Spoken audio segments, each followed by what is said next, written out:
నమస్తే, నేను అడ్వకేట్ శ్రీనివాస్ చౌహాన్. మిత్రులారా, ఒక వ్యక్తి యొక్క సందేహం ఏంటి అంటే, సార్ నేను అపార్ట్మెంట్ లో ఫ్లాట్ కొనుగోలు చేస్తున్నా, ఆ ఫ్లాట్ నేను తనఖా పెట్టుకోవచ్చా, మార్టిగేజ్ చేసి లోన్ పొందే ఫెసిలిటీ నాకు ఉంటుందా? సో మిత్రులారా, ఉమ్మడి ఆంధ్రప్రదేశ్ లో 1987వ సంవత్సరంలో అపార్ట్మెంట్ యాక్ట్ అనే చట్టం అమల్లోకి వచ్చింది. ఈ చట్టంలో మనకు 35 సెక్షన్స్ ఉంటాయి. ఈ 35 సెక్షన్లలోని సెక్షన్ 12 ఏం చెప్తుంది అని అంటే, ఎవరైనా సరే ఒక వ్యక్తి ఒక అపార్ట్మెంట్ లో ఫ్లాట్ ను కొనుగోలు చేస్తే ఆ ఫ్లాట్ ని అతను బ్యాంకులో మార్టిగేజ్ చేసి లోన్ పొందవచ్చు.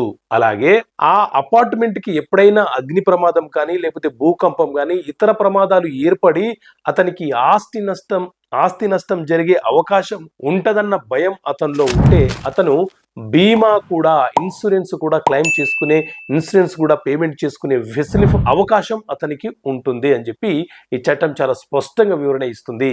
కాబట్టి అపార్ట్మెంట్లు ఫ్లాట్లు కొనుగోలు చేసే వ్యక్తులు భయపడాల్సిన అవసరం లేదు. బ్యాంక్ లోన్ పొందవచ్చు, మార్టిగేజ్ చేయవచ్చు, ఇన్సూరెన్స్ చేసుకునే ఫెసిలిటీ కూడా మీకు ఉంటుంది. Okay friends, thank you.